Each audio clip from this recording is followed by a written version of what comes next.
이 시간 우리 상한 마음과 통회하는 심령 가지고 성령님의 도우심 따라 깨닫게 하여 주시는 잘못들을 가지고 회개하며 하나님의 용서와 긍휼을 간구하는 기도로 나아가겠습니다.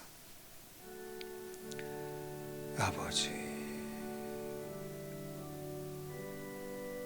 크신 하나님의 은총, 크신 하나님의 권능, 오늘 우리를 거룩한 예배자의 삶으로 이끄시고 오늘을 예배하는 사랑하는 주의 교회 위에 이 시간 그리스도의 보혈의 피로 말미암는 속죄의 은총으로 충만케 하시옵소서. 아멘. 이 시간 찬송가 258장으로 다 함께 참회 찬송 하나님 앞에 올리시겠습니다.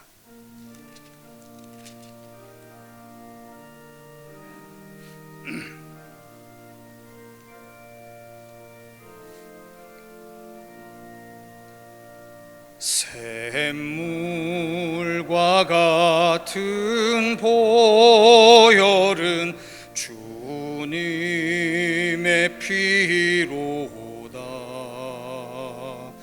보혈의 죄를 씻으면 정하게 되겠네.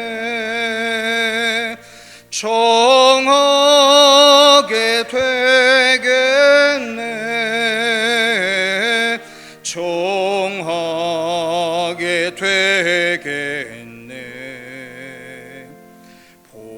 보혈의 죄를 씻으면 정하게 되겠네.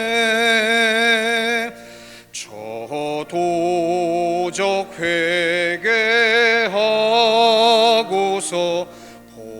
보혈에 씻었네. 저도적 같은 이 몸도 죄 씻길 원하네.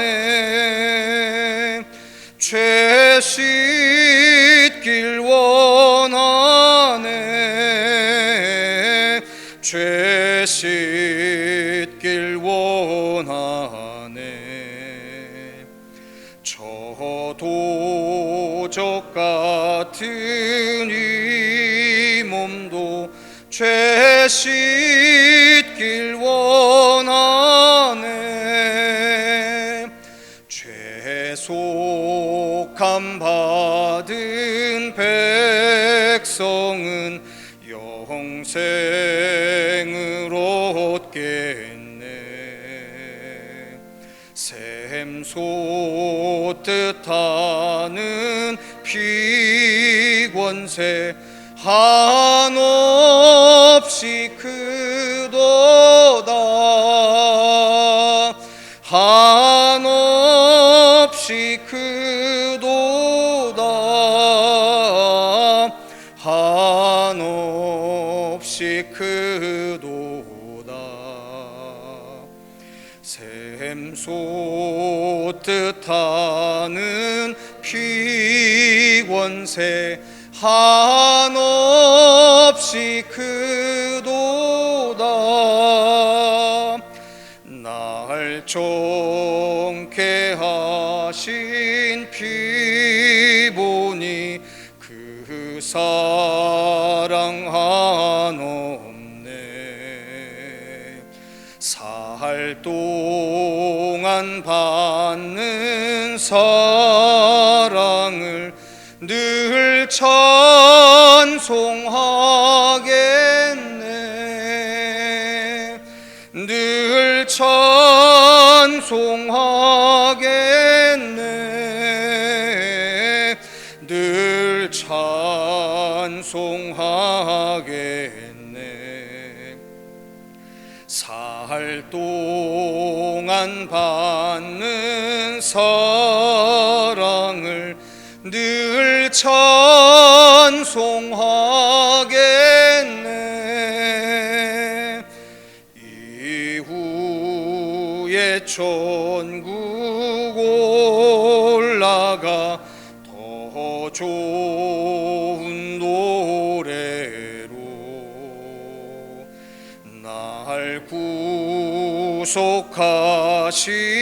은혜를 늘 찬송하겠네.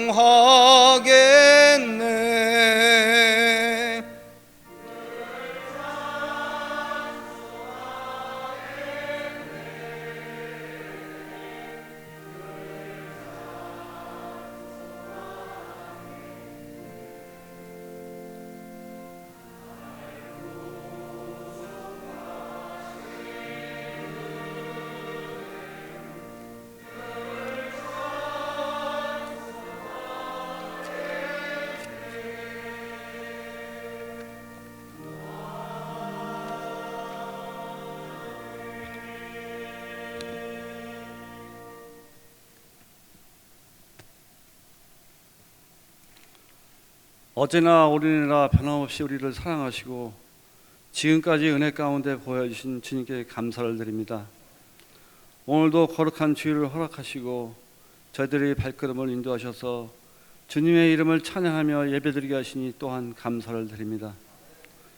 우리의 삶이 주님의 뜻대로 살겠다고 언약하면서도 세상의 물질을 더 사랑하며 살아왔습니다.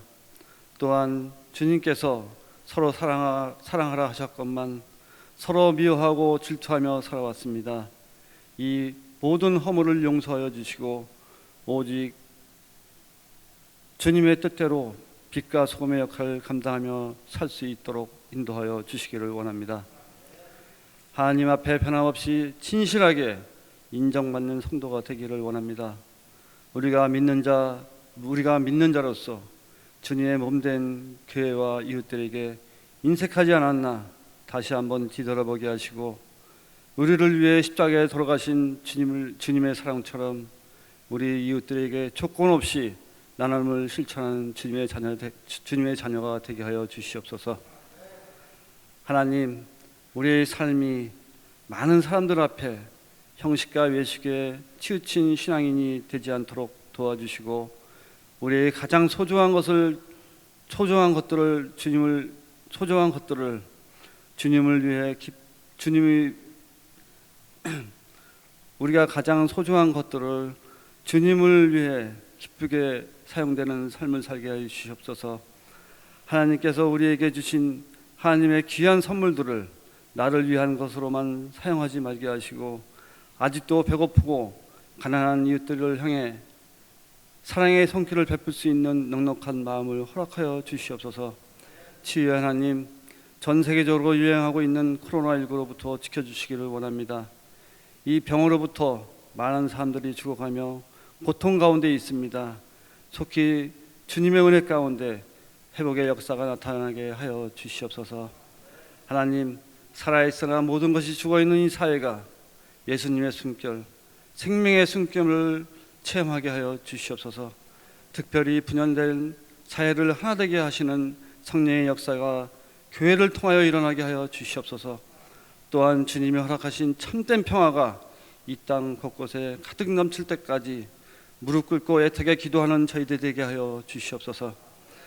이 시간 담임 목사님을 통하여 선포되는 하나님의 말씀이 저희들의 삶을 다시금 돌아보고 빛의 길로 나가는 생명의 복음이 되게 하여 주시옵소서. 하나님, 비록 영상으로 주님께 찬양을 드리지만 이 찬양을 들으시고 하나님께서 홀로 영광 받아 주시옵소서. 또한 저희들에게는 은혜의 찬양이 되게 해 주실 줄 믿으며 예수님의 이름으로 기도드렸습니다. 아멘.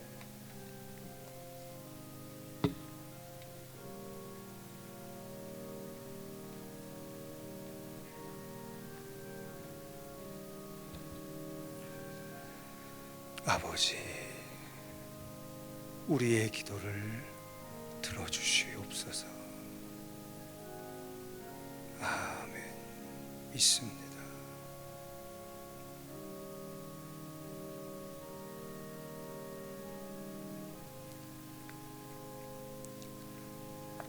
이 시간 다 같이 자리에 앉으셔서 찬송가 9장으로 삼위일체 하나님을 찬송하시겠습니다.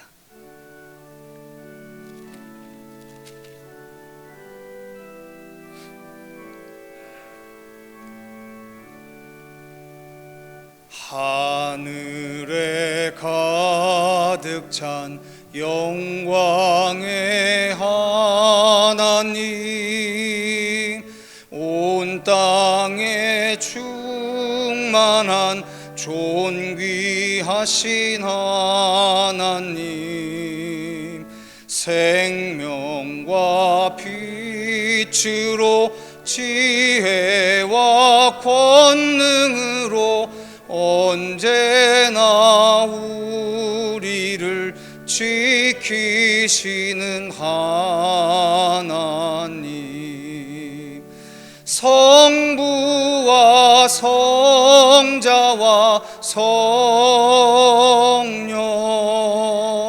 삼위의 하나님, 우리 예배를 받아주시옵소서.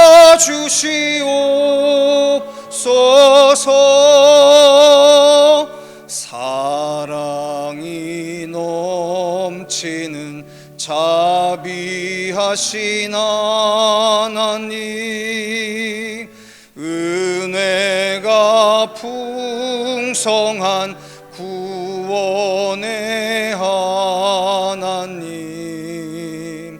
참회의 심령에 평안을 주시옵고 죄악과 허물을 용서하여 주소서. 찬송과 영광과 생명 구원의 하나님, 우리 예배를 받아주시옵소서.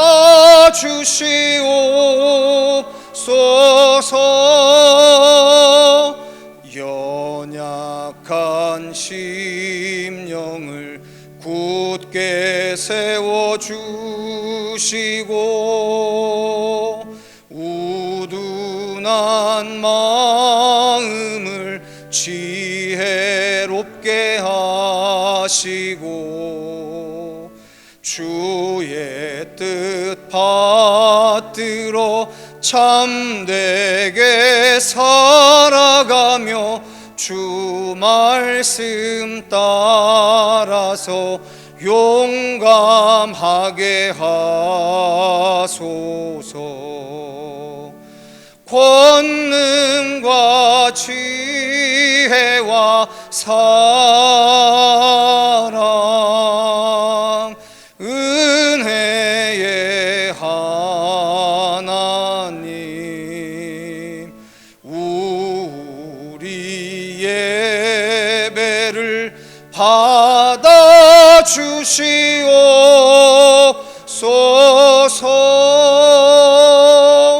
주 앞에 나올 때 우리 마음 기쁘고 그 말씀 힘되어 새 희망이 솟는다. 고난도 슬픔도 이기게 하시옵고 영원에 잇대어 살아가게 하소서. 우리의 자랑과 기쁨 생명의 하나님, 우리 예배를 받아주시옵소서.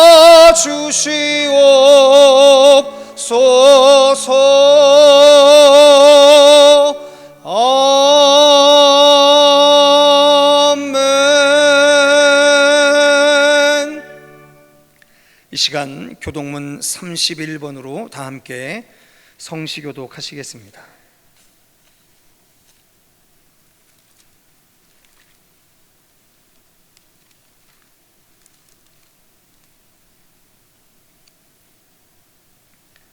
하나님이 일어나시니 원수들은 흩어지며 연기가 불려가듯이 그들을 몰아내소서.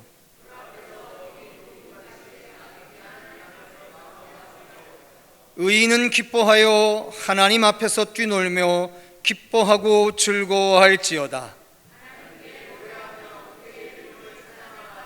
하늘을 타고 광야에 행하시던 이를 위하여 대로를 수축하라. 그의 거룩한 초소에 계신 하나님은 고아의 아버지시며 과부의 재판장이시라.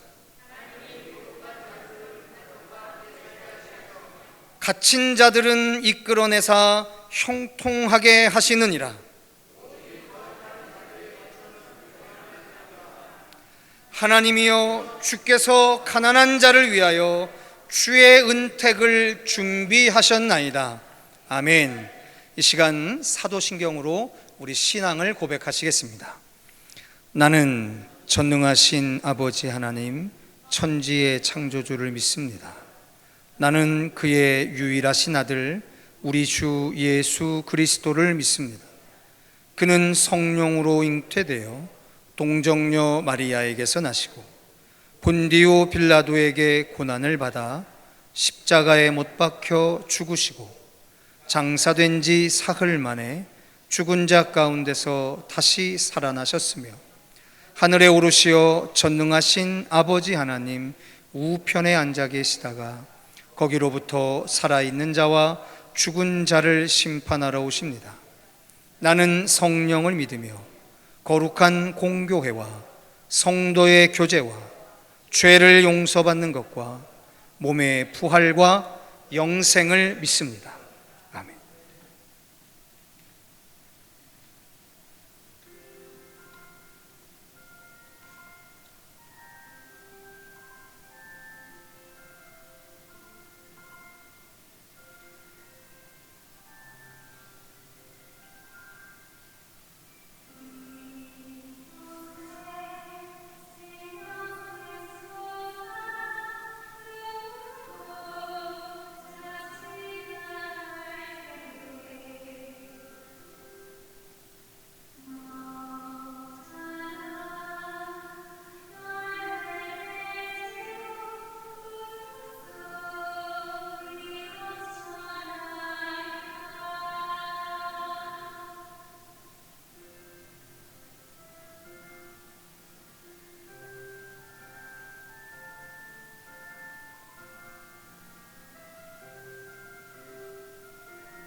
기도하겠습니다. 갈 바를 알지 못하고 헤매는 세월의 혼돈 속에서도 우리 청계 열린 공동체는 오늘 이곳에서 살아계신 하나님을 예배합니다. 우리가 드리는 예배가 신령과 진정의 예배가 될 수 있도록 성령 하나님께서 우리 각 사람을 도와주시옵소서. 더불어 주님의 마지막 명령을 따라 예수를 말하고 예수를 말하게 하라는 시대적 사명을 품고 흩어져 복음을 전하는 교회가 되게 하시어서 교회가 든든히 서가고 수가 더 많아지는 교회가 될 수 있기를 그리스도 예수의 이름으로 간절히 기원하옵나이다. 말씀 보겠습니다. 마가복음 11장 15절로 19절의 말씀입니다.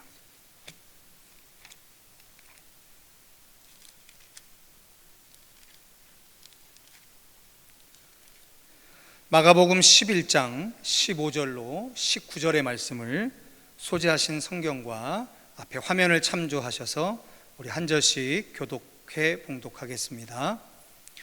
그들이 예루살렘에 들어가니라. 예수께서 성전에 들어가사 성전 안에서 매매하는 자들을 내쫓으시며 돈 바꾸는 자들의 상과 비둘기 파는 자들의 의자를 둘러 부시며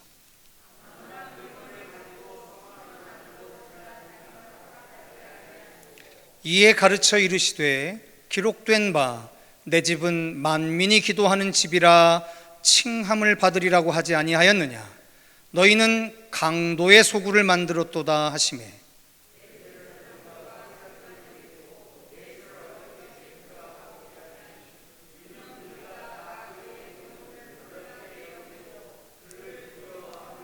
함께 하시겠습니다. 그리고 날이 저물매 그들이 성 밖으로 나가더라.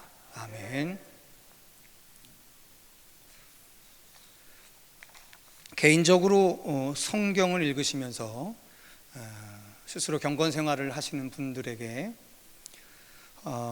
요즘은 뭐 여러 가지 매체들을 통해서 성서의 길라잡이를 이렇게 구하실 수 있는 시대이기 때문에 아마 예전보다는 훨씬 수월하게 성서에 기록되어져 있는 하나님의 뜻들을 헤아려 나가시고 있을 거라고 저는 알고 있습니다. 목사든 아니면 성도든 각자가 허락된 그 자리에서 하나님이 베푸시는 계시의 은혜를 받으면서 오늘 구체적으로 개인의 삶에 적용하며 분투하고 살아가고 계실 거다 저는 그렇게 믿고 있습니다. 개인적으로 성서를 읽고 신앙생활을 하는 과정 속에서 우리가 여러 가지 성서의 질문들을 가질 수 있게 되는데, 그중 대표적인 질문 중에 하나가 바로 왜 예수님의 생애에 대한 기록인 복음서가 4권이냐 있느냐라고 하는 거죠. 마태복음이 있고 마가복음이 있고 누가복음이 있고 요한복음, 이렇게 4개나 복음이 있는데 굳이 예수님의 생애를 이렇게 여러 권의 책자로 기록해 놓을 필요가 있었겠느냐라고 하는 의문들을 쉽사리 갖게 됩니다. 근데 많은 신학자들이 이 4개의 복음서를 가지고 연구를 하다가 내린 결론이 뭐냐면, 오늘 여러분들이 읽으신 이 마가복음이 이 4개의 복음서가 가능하게 했던 원복음서다라고 하는 결론을 도달하게 됩니다. 무슨 말씀이냐면, 4개 복음서 중에서 예수의 생애에 대한 가장 근접한, 학술적인 용어로는 primary source, first source라고 해서 가장 근원되는 어떤 기록이다. 나머지 마태와 누가와 요한은 그 마가복음을 보고 기록한 책이다라고 하는 데는 거의 다 동의를 해가고 있습니다. 그만큼 이 마가복음은 짧지만, 복음서 중에 제일 짧지만 다른 복음서들의 기록을 가능하게 했던 그런 어머니 같은 그런 복음서인 거죠. 그런데 이 16장밖에 안 되는 복음서 중에 제일 작은 분량의 마가복음이 무려 40%의 기록이 예수님의 33년의 생애 중에 그분이 사셨던 마지막 하루의 기록이 40%를 차지하고 있습니다. 자, 이건 어떤 의미일까 생각해 보면, 수제자 베드로의 헬라어 통역사로 한평생을 살았고, 또 여러분 잘 아시는 것처럼 사도 바울의 선교 여행의 동역자로 살았던 이 마가가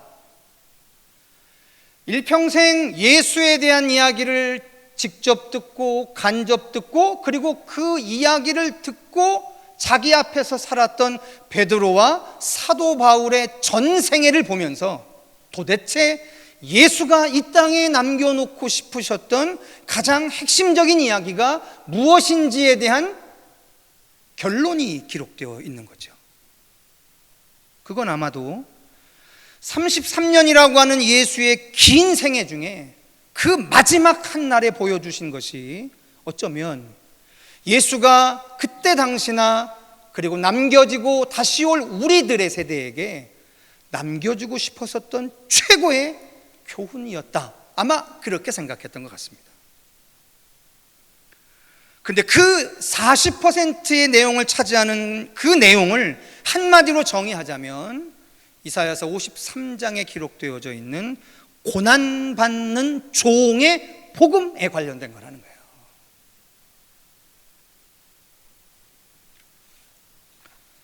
적어도 마가는, 원복음서의 저자였던 마가는 그 뒤에 마태나 누가나 요한이 무슨 목적으로 복음서를 제필했는지 모르겠지만, 그는 그를 통해서 쓰게 하신 성령의 지도하심은 뭐냐면 고난받는 종의 모습을 실현하신 예수에 대한 이야기가 전하고 싶은 핵심이었었어요.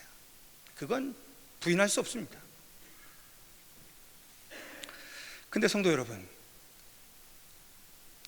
이 예수님의 생애가 말입니다, 참 신비한 구도가 하나가 있어요. 그게 뭐냐면 예수님이 공생애 하는 기간 동안에 2군데를 왔다 갔다 하십니다.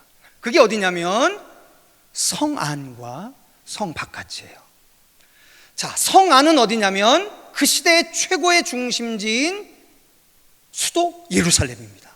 그리고 성 밖은 어디냐면 그분의 실제적인 사역이 이루어졌던 갈릴리입니다.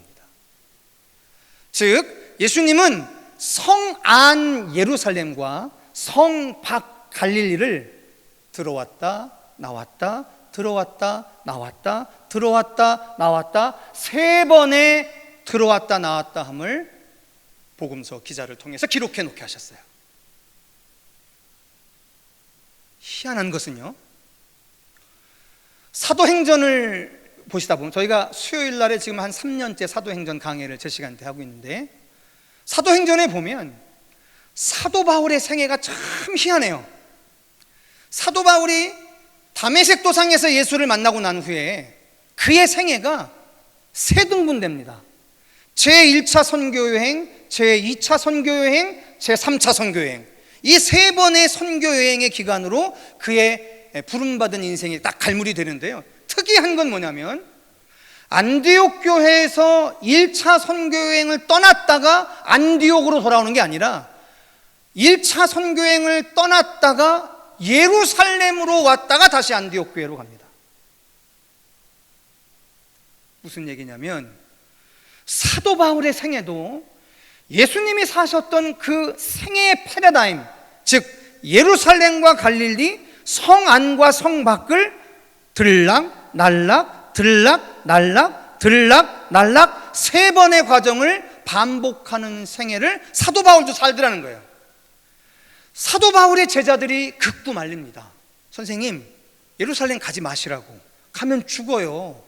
가면 맞아 죽어요. 지금 당신을 죽이려고 밥도 안 먹고 기다리는 사람들이 있어요. 가지 마세요 라고 그렇게 매어 달려서 부탁을 하는데도 사도 바울은 끝내 예루살렘을 갑니다. 3번 똑같이요. 자, 이 두 분을 통해서 우리에게 보여주신 이 생애의 장소가 주는 의미가 남다를 것 같아요. 저는 오늘 예수님의 3번째의 예루살렘 행, 그 예루살렘 행에 있으셨던 그 사건, 일컬어 성전 정화 사건이죠. 자, 3번째 예수님이 예루살렘에 들어가시더니 성전에 들어가십니다. 그때 당시에 모든 유대인들의 최고의 신앙 공간은 예루살렘 성전이었었어요. 근데 느닷없이 예루살렘 성전에 있는 사람들에게 호통치기 시작하십니다. 뭐라고 하냐면요, 성전 안에서 매매하는 자들을 내쫓으시며 돈 바꾸는 자들의 상과 비둘기 파는 자들의 의자를 둘러부시며 뭐라고 얘기하시냐면, 내 집은 만민이 기도하는 집이라고 칭함을 얻을 것이다 라고 했는데 너희들이 강도의 소굴을 만들었다, 이렇게 이야기하시는 거예요. 그러더니 오늘 여러분들이 읽으신 본문의 맨 마지막에 뭐라고 기록하고 있냐면, 그들이 날이 저물매 성 밖으로 나가더라라고 문단을 마무리 짓습니다. 자, 성도 여러분, 예수님의 생애도 성안 성밖이 있었나 봅니다. 사도 바울의 생애도 성안 성밖이 있었나 봅니다. 저는 지난 3년 동안 수요 예배의 사도행전 강해를 통해서 말씀을 드렸어요. 우리 인생에 예루살렘을 향한 길이 왜 필요한지에 대해서, 왜 사도 바울은 죽음을 각오하고 그렇게 예루살렘에 올라가려고 했었는지, 그 예루살렘 행이 줄 수 있는 우리의 신앙적 함의가 뭔지, 뜻이 뭔지 3년간 이야기를 했습니다. 도대체 가면 죽는다는데 거길 왜 가셨을까요? 자, 이제 여러분들이 알고 있는 상식적 성경 안에서 이야기를 나눠보려고 합니다. 예수님은 성안 예루살렘에서 대표적인 3가지 일을 하셨어요. 그리고 성 바깥에 가셔서 또 대표적인 3가지 일을 하셨습니다. 자, 여러분들의 성경적 상상력을 다 동원해서 예수님이 성안, 즉 예루살렘에 가셨을 때 했던 일을 한번 되새겨 볼까요? 그 첫 번째입니다. 당신이 그리스도이시고 하나님의 아들이라는 사실을 증언하셨어요. 그건 성안에서 가장 첫 번째 일이셨습니다. 그 사명을 절대로 외면하지 않으셨어요. 누가 뭐라고 하더라도 당신이 하나님의 아들이고 너희들이 그토록 기다렸던 메시아라는 사실을 증언하는데 한 번도 주저함이 없었습니다. 그리고 2번째입니다. 여러분 기억하시나요? 예수님이 예루살렘에 들어가서 하셨던 일, 그 2번째 일은 십자가에서 죽으시는 일이셨어요. 굳이 다른 데서 죽으실 수도 있는데 예수님이 예루살렘에서 죽으십니다.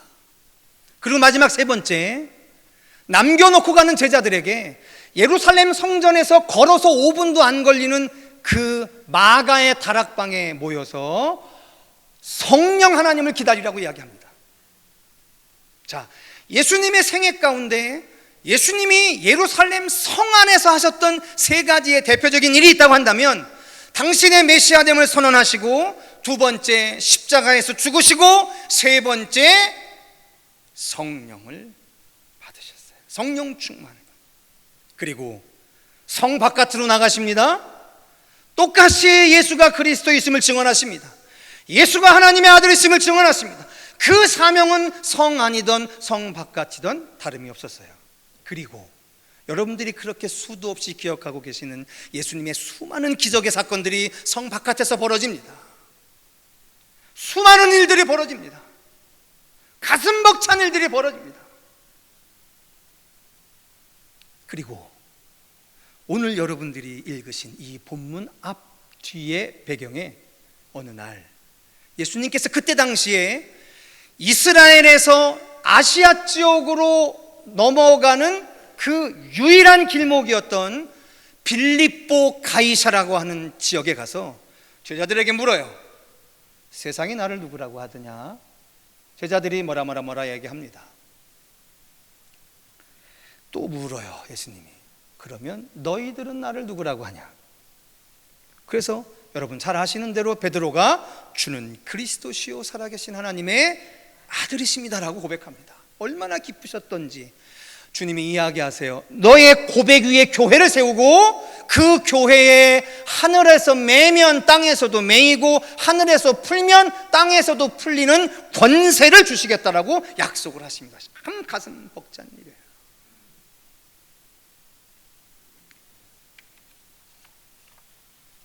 근데 성도 여러분, 여러분이 잘 아시는 것처럼 어느 날인가부터, 그 어느 날은 특정할 수 있습니다. 로마라고 하는 나라에 의해서 세계가 통일될 그 시절에 세상에 다행인지 불행인지 모르겠지만 이 기독교가요 국가 종교로 공인이 돼버리고 맙니다. 기독교가 국가의 공인 종교가 되면서부터 교회는 그때부터 급격하게 사제 그룹과 평신도 그룹으로 나눠져서 지금 여러분들에게 쉽게 익숙해져 있는 교회의 모습을 갖추게 된 거죠.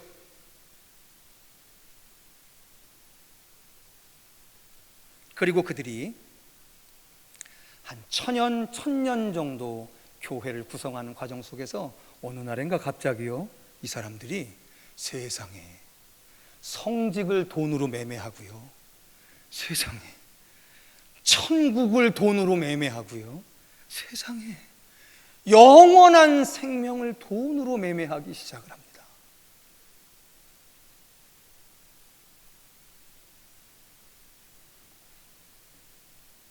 그러던 어느 날 보다 못하신 하나님이 그 시대의 선지자들 이렇게 세우셔서 드디어는 성직을 매매하고 천국을 매매하고 영생을 매매하던 그 시대의 교회를 심판하십니다. 그리고 오늘 우리의 이 프로테스탄트, 즉 구교를 저항했던 무리들의 이 교회를 만들어 놓으신 거죠. 성도 여러분, 한반도의 기독교는 주변의 종교였었습니다. 기독교가 우리 이 땅에 한반도에 들어올 때 이 땅은 신분을 중시하는 신분 차별 제도가 수천 년간 유지되었던 그러한 차별이 일상화되어졌던 땅이었었습니다. 그런데 예수님의 복음이 이 땅에 당연시 여겨졌던 차별을 들러부시고 묵어있는 이 땅을 기경하셔서 새로운 꿈을 꾸게 하는 그 놀라운 역사를 시작하셨습니다. 그리고 그 하나님의 은혜는 나라를 빼앗긴 36년간의 일제강점 기간 동안에도 교회를 통해서 하나님은 정말 멋지게 이 나라 이 민족을 소나기에 쥐고 마지막 때에 새 이스라엘과 새 예루살렘으로 사용하시기 위해서 이 나라 이 민족을 보호하시고 이곳까지 이르게 됐습니다. 그러던 어느 날 말입니다. 이 대한민국 사회가 자본주의의 기초 아래 어마어마한 경제 부흥을 이룰 때 그 기초 위에 성립되었던 이 대한민국의 교회가 어마어마한 부흥을 이루어내기 시작했습니다. 여러분 잘 아시는 것처럼 대한민국의 주류 교단들과 대형 교회들을 중심으로 해서 한국교회는 정말 하나 예수님도 도달해 보지 못한 어마어마한 영광의 자리에 올라가게 된 거죠. 그런데 어느 날부터인가 말이죠, 그 거룩한 하나님의 임재여야 할 교회가 걱정거리가 되기 시작을 했습니다. 세상으로부터요? 아니에요. 우리로부터 교회가 걱정거리가 되기 시작했습니다. 이러면 안 되는데 어느 날부턴가 교회 안에 들어오신 분들이 교회 안에서 무슨 일을 하냐면, 내가 예수 믿고 복 받아 좋죠. 그거 탓할 사람 아무도 없습니다. 그런데 예수 믿고 복 받아서 이 복 받은 것까진 좋은데 복 받고 난 이후에 우리들이 이상해지기 시작해요.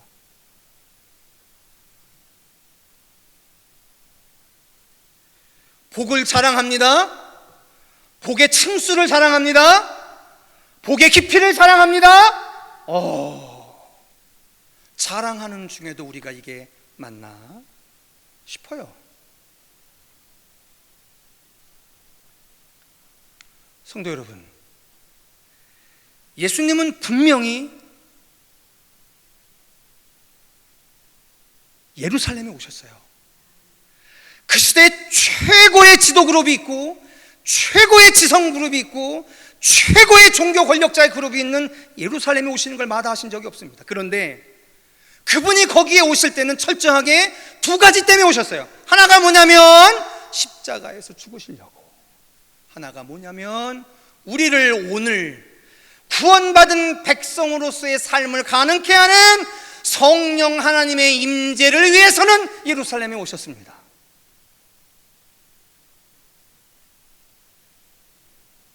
그런데 성전의 주인이신 예수님이 성전을 욕하시고 교회 바깥으로 나가세요.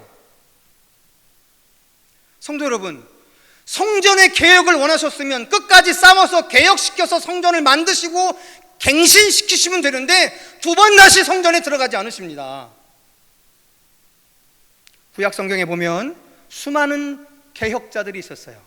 느헤미야가 있었고요, 에스라가 있었고요, 히스기야가 있었고요, 요시야가 있었고요. 얼마나 유명한 성전 개혁자들이 있었는지. 근데 그 사람들은 다 성전 중심의 개혁자들이었어요. 그런데 예수님은, 성전의 주인이신 예수님은 정작 성전에 다시 돌아가지 아니하시고요, 당신을 그리스도라고 여기고 고백하고 믿고 의지하고 살아가는 이들을 통해서 새로운 성전들이 그들이 머문 곳곳마다 세워질 것을 확인하고 확신하고 선포하시면서 그의 생애를 마감하십니다.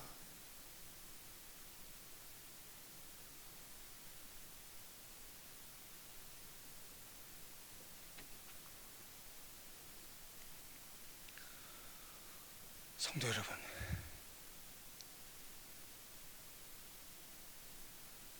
교회를 지키기 위해서 우리가 교회 안에 돈을 많이 쌓아놓고 함부로 사람들이 침입할 수 없는 이 완고한 교회 성을 지어놓고 함부로 교회에 들어올 수 없도록 많은 시스템과 제도들을 만들어서 사람들을 솎아내고 걸러내고, 그러면 우리는 과연 교회를 지킬 수 있을까요?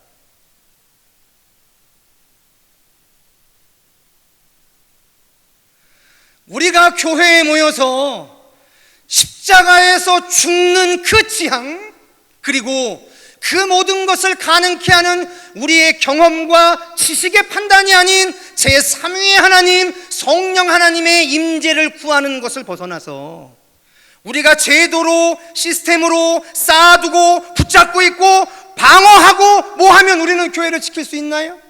아니요. 이 시대의 인류의 역사의 종교는 분명히 가르쳐 줍니다. 그 짓 하다가 불교가 산으로 쫓겨난 거고요, 그 짓 하다가 서원이 철폐된 겁니다. 교회는 죄송하지만, 아주 죄송하지만 우리로 인해서 끝까지 지켜지는 게 아닙니다. 교회는 어디에서 지켜지는 거냐면, 오늘 교회가 교회 같을 때 세상이 교회를 보호하는 거예요. 만약에 오늘 우리가 교회에 모여서 권력 자랑하고 소유 자랑하고 힘 자랑하고 뭐 자랑하고 그러잖아요, 세상이 교회를 허물 겁니다.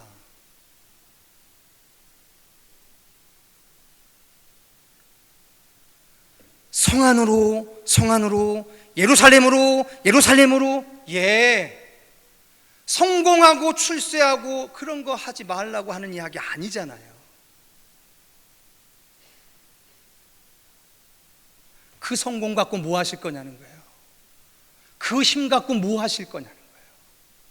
그 능력 갖고 뭐 하실 거냐는 거예요. 그게 십자가의 죽음이 아니고 성령의 이끄심이 아니라고 한다면, 성도 여러분 기억하셔야 해요.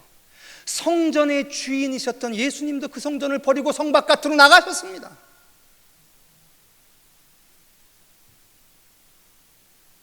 오늘 구원에 먼저 든 우리의 삶들이 일주일마다 예배에 모이고, 때로는 주중에도 모이고, 때로는 새벽에도 모여서 우리가 바라보고 지향하고 걸어가야 할 것이 골고다 십자가 죽음 아니면 곤란해집니다. 심각해집니다. 정말 용서하고 들어주십시오. 저는 정치인이 아닙니다. 근데 여러분, 저는 대한민국 사회가 여러 정치 집단이 선의의 경쟁을 하는 그런 집단이기를 소망하는 사람입니다. 그래서 누구를 뭐 하고 이런 게 아니라, 저는 국민으로서, 주권자로서 우리가 권력 집단을 얼마든지 시대에 맞춰서 선택해내고 그들이 갖고 있는 정치적 신념들을 활용해서 더 좋은 나라, 더 부강한 나라, 이런 것 만드는데 동의하는 사람입니다. 근데 여러분 기억하십니까? 제가 청년의 시절에요, 그때 노동운동을 하는 사람들이 어떤 이야기를 했냐면, 그때 정치인들이 그런 얘기합니다. 니네가 어떻게 노동자냐고, 대한민국의 명문대학 들어가서 위장 취업해서 하는 너희들이 어떻게 너희들이 노동자냐고. 그때 노동운동 하시는 분들이 그랬어요. 아니 꼭 못 배우고 못난 사람만 노동자 하는 겁니까? 우리처럼 배워서 노동자를 위해서 사는 것도 되는 거 아니에요? 예, 좀 깊이 동의해 줬습니다. 그럴 수 있죠. 언젠가 또 이런 일이 벌어지대요. 대한민국의 교육이 대학 서열하다, 고등학교 서열하다, 맨 서열화 문제가 생기니까 어느 정치 집단에서 그런 얘기합니다. 이 서열화 없어야 된다고, 평준화해야 된다고. 뭐 그것도 있을 수 있는 일이죠. 그런데 그 주장을 하던 사람이 서울시 교육감이 됐어요. 교육감이 되기 전에 어느 토론회 와갖고서 기자가 묻습니다. 그 차별교육 안 시키겠다고 하는 사람에게 자녀들은 다 외국어 고등학교 나오게 했냐고. 그때 그렇게 대답하대요. 부모가 가지고 있는 교육 철학과 자녀의 선택을 혼돈하지 말라고. 그건 개라고. 나는 뭐 그것도 말이 되겠다 그랬어요. 받아들여야지 어떡합니까? 그렇게 얘기하는데. 그러면 말입니다,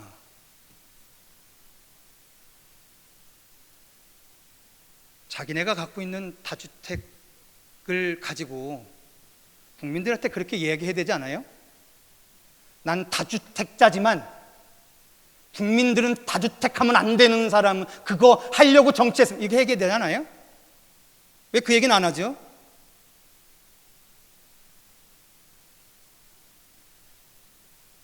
여러분, 정치는 진리가 아닙니다. 그건 상황윤리예요. 우리가 정치적인 선택은 할 수는 있지만 그들이 절대화돼서는 안 되는 거죠. 끝까지 경계해야 합니다. 근데 제가 이 말씀을 왜 드리는 줄 아십니까? 성도 여러분,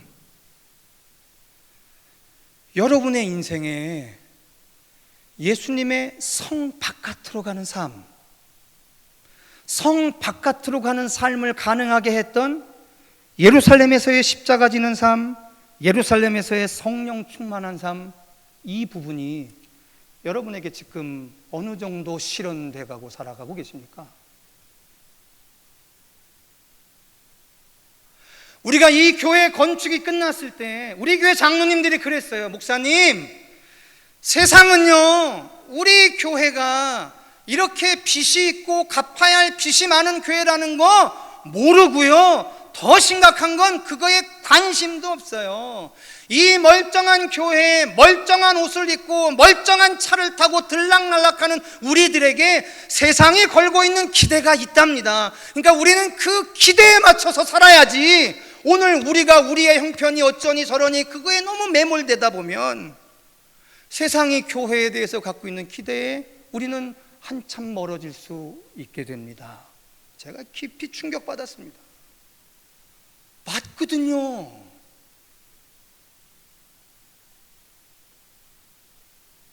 우리 얼마나 힘듭니까? 각자의 개인적인 삶을 살아내시는 그것이 얼마나 힘드십니까?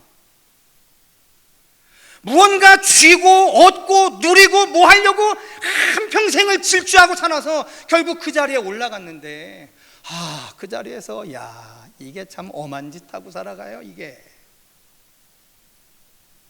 권력을 줬더니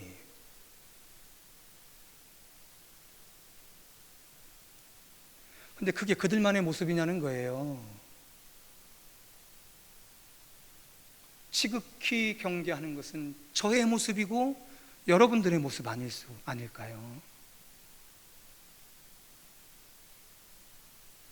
예수 믿고 교회 안에서 예수의 복으로 말미암아 쌓아놓은 그것을 자랑하는 것으로 우리의 신앙이 끝난다면 여러분, 이거 심각해지는 겁니다.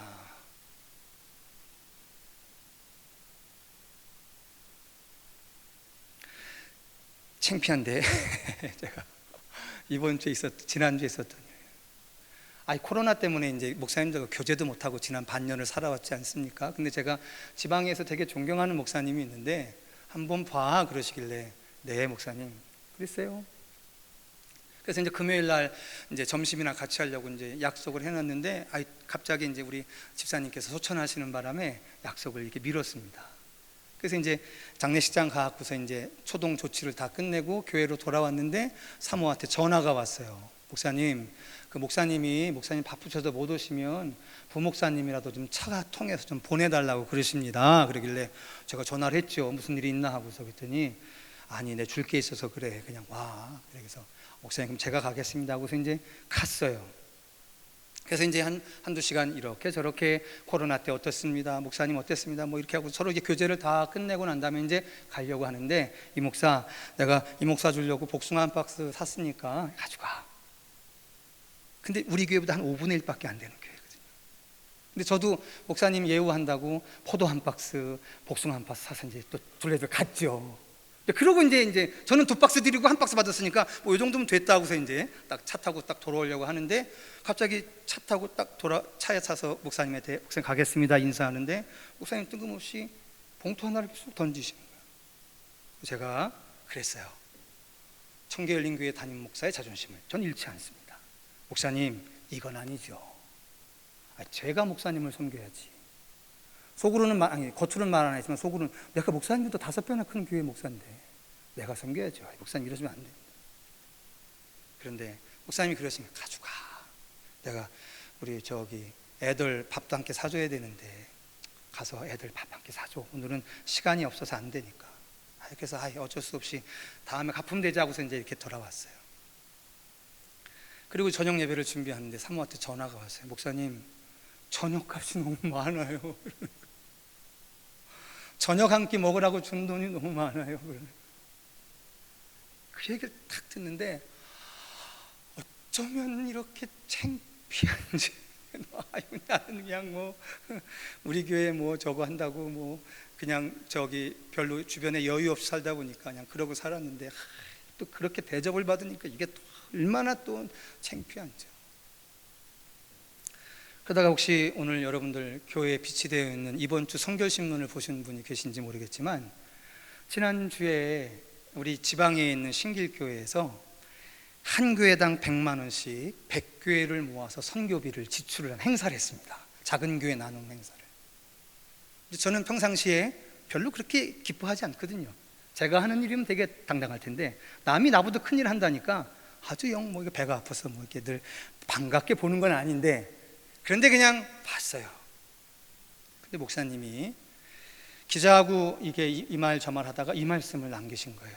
우리 신길교회 당회장 이기용 목사님이, 우리 교회가 큰 교회인데 많아서 이 돈을 지출하는 거 아니고요, 예수가 우리에게 주신 것이 섬기는 사명이라 이렇게 했습니다.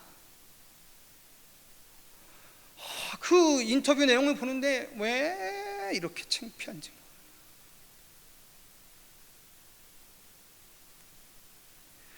여러분, 개인적인 삶 사실이야, 가난한 섬기는 교회 사실이야, 그리고 목사가 가끔 철없이 강단에서 이야기하는 그 손에 잡히지도 않고 눈에 걸리지도 않고 귀에 잡히지도 않는 그 보이지 않는 교회를 향한 이야기, 그것까지도 얼마나 부담되게 살아가고 계십니까? 근데 성도 여러분, 저는 이래봬도 여러분들의 담임 목사입니다. 담임 목사로 살다 보니까 담임 목사가 가지고 가는 포기할 수 없는 한 가지 윤리가 있어요. 그게 뭐냐면, 내 성도들을 위한 거라고 한다면 이야기해야 한다. 내 성도들의 진정한 복의 삶을 위해서라고 한다면 이야기할 수 있어야 한다.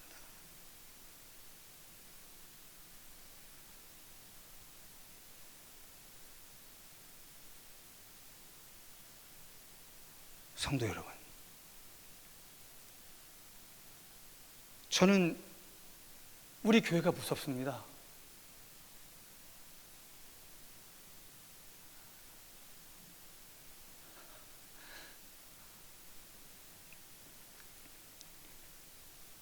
피 한 방울 안 새고 바람 하나 안 맞게 너무너무 잘 지은 이 교회가 무서워요. 여기서 끝날 것 같아서, 내 손에 잡히는 그거 자랑하다가 끝날 것 같아서.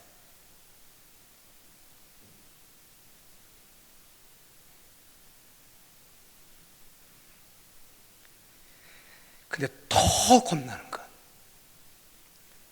하나님이 한때 나에게 주셨던 내 성도들의 삶도 여기에서 그쳐버리고 만다면 저 아찔합니다.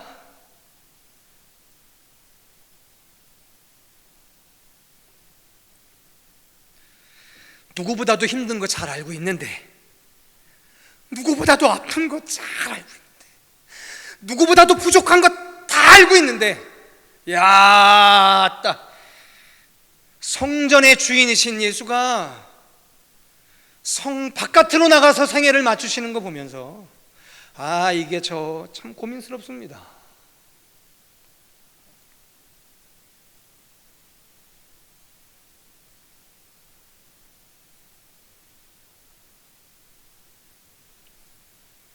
우리가 교회를 지키지 못합니다. 절대로 못 지킵니다. 어떤 법을 만들어내고 어떤 제도를 만들어내고 무슨 기독당이니 뭐니 그런 기독교가 주인이 되는 정당을 만들어낸다고 교회를 지킬 수 있는 거 아닙니다. 교회는 하나님이 지키시는 건데, 어느 지점에 있는 교회를 지키시냐면 그 시대의 광야에 서 있을 수 있는 교회 말이에요. 그 시대의 성 바깥으로 나갈 수 있는 교회 말이에요. 그 교회를 역사 끝까지 지키실 겁니다. 저는 우리 교회가 그런 교회가 될 수 있었으면 좋겠습니다. 저는 여러분들이 그런 교회의 일원으로서 저와 허락하신 그날에 이르기까지 마지막 순간까지 그 자리에 같이 있을 수 있었으면 좋겠습니다. 성 바깥으로 말이죠. 성 바깥으로 끊임없이 우리를 가다 놓는 성을 깨쳐내고 성 바깥으로 우리 주님 걸어가신 그 광야의 길로 우리가 가진 모든 것들 분토처럼 다 버리고 그렇게 세상의 필요를 공급하며 걸어갈 수 있는 저와 여러분 우리 청계열린교회 되실 수 있기를 주님의 이름으로 축복합니다. 기도하시겠습니다. 사랑하는 주님, 감사합니다. 우리 청계열린교회가 하나님 앞에 좋은 교회이기를 원합니다. 하나님을 기쁘시게 하는 교회이기를 원합니다. 하나님의 뜻이 성취되어지는 교회가 되기를 소망합니다.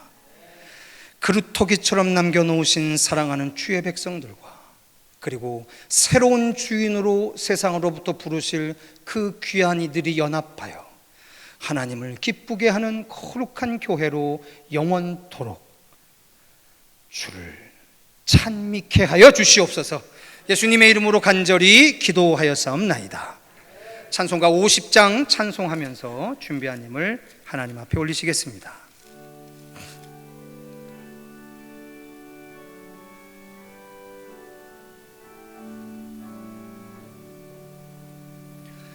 내게 있는 모든 것을 아낌없이 드리네. 사랑하고 의지하며 주만 따라 살리라.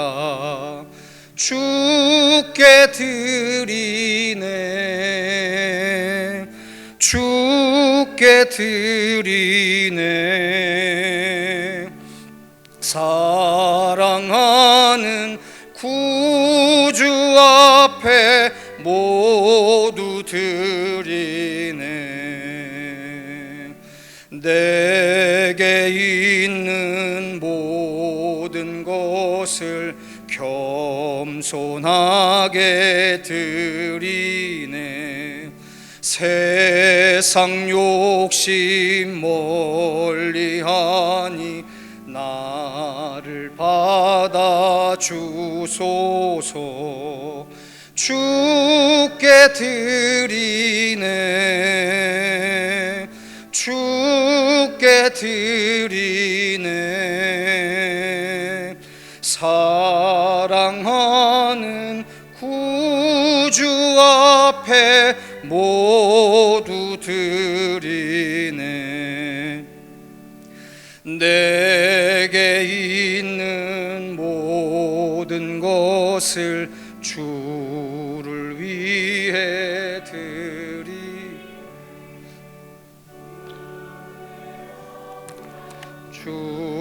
충만하게 내게 내려주소서.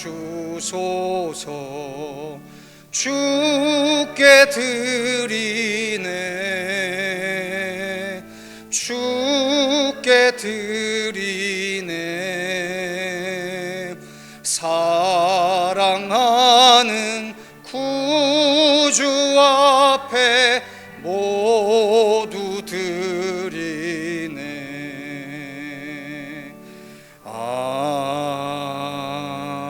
아멘. 기도하겠습니다. 사랑하는 주님, 참으로 고맙고 감사를 드립니다. 우리의 눈에 보이고 귀에 들리고 손에 잡히는 모든 것들이 하나님의 거룩한 언약의 축복이 있는 인생임을 거부하게 하고 거절하게 하고 의심하게 하는 세상의 풍조 속에서도 오늘 하나님을 예배하며 주가 주시는 거룩한 하늘의 희망을 품고 오늘도 십자가의 삶, 성령 충만의 삶을 위하여 예배자로 선 사랑하는 우리 성도들을 축복하여 주시옵소서. 세상에 우는 사자와 같이 집어삼키려 덤벼드는 세상의 악한 모든 권세를 뒤로하고 오직 하나님의 그침이 없는 풍요의 언약을 붙잡으며 세상을 향한 거룩한 하나님의 복의 통로의 삶을 결코 뒷걸음질 치지 아니하고 감당케 위하여 이 자리에 선 사랑하는 우리 성도들, 그들이 경험하는 생업에 터 그들의 천대의 자손에 이르기까지 변하지 않고 마르지 않고 모자름 없는 하나님의 영원한 복이 넘치고 넘치고 넘치게 하여 주시옵소서. 그리스도 예수의 이름으로 간절히 축복하고 기도하였사옵나이다. 아멘.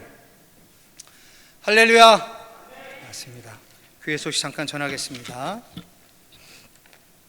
방역 조치 안내에 대한 것입니다.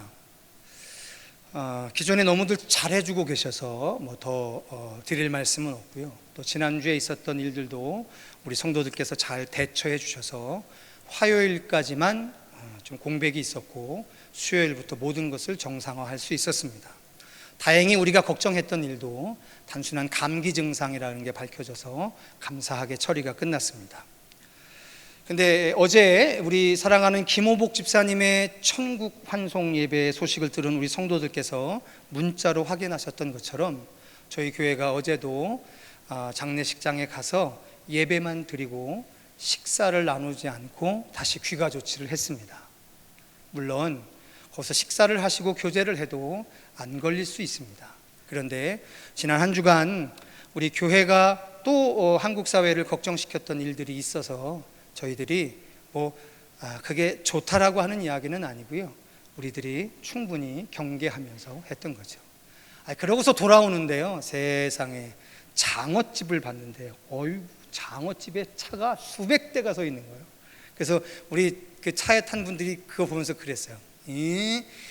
저 식당에서 저렇게 마스크 안 쓰고 밥 먹는 사람들은 아무도 안 하고 교회에 나와서 잠깐 있다 가는 사람들 뭐라고 한다고 막 그랬었어요.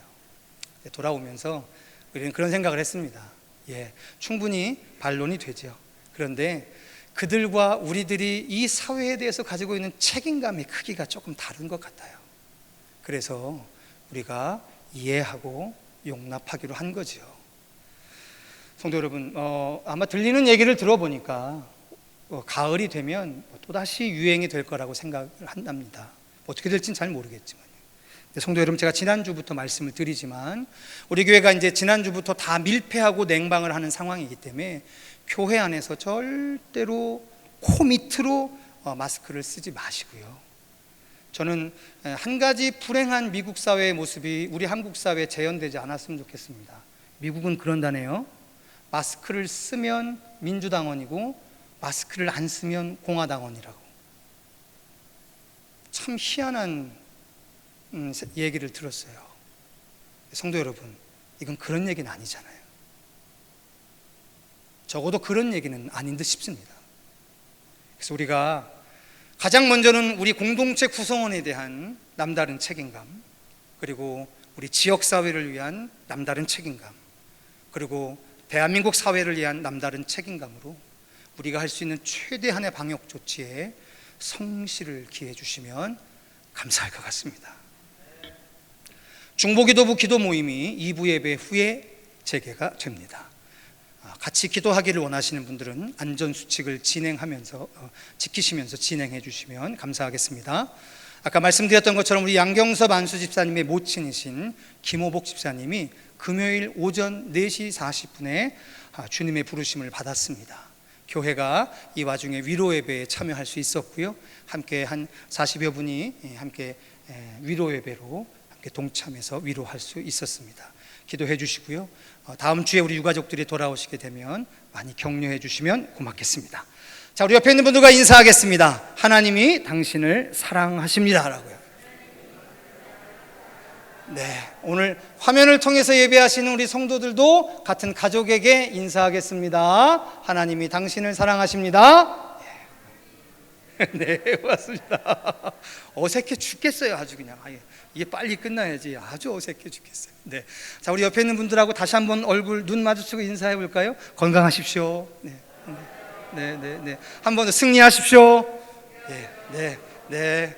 다음 주에 건강한 모습으로 또 뵙겠습니다. 우리 다 같이 자리에서 일어나셔서 찬송가 1장으로 송영하시겠습니다.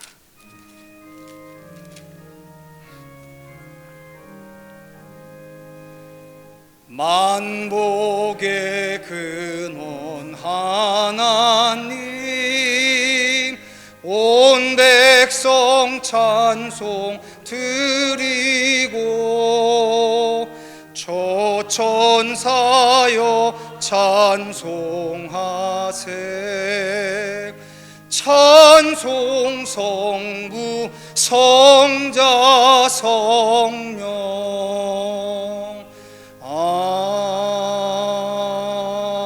아멘. 지금은 우리 구주 예수 그리스도의 은혜와 하나님 아버지의 그 무한하신 사랑과 성령님의 교통 감화 그리고 그 충만하심이 십자가와 성령의 거룩한 힘을 믿고 거친 세상을 향하여 포구치는 세상을 향하여 그렇게 믿음의 발걸음을 내어딛는 이부의 예배자 그 한 사람 한 사람 머리 위에와 사모함 가운데 때로는 침상에서 때로는 직장의 터에서 때로는 가정에서 하나님을 거룩히 예배하는 흩어져 있는 사랑하는 우리 성도들 위에까지 이제로부터 영원토록 함께하여 주시기를 간절히 축원하옵나이다. 믿습니다.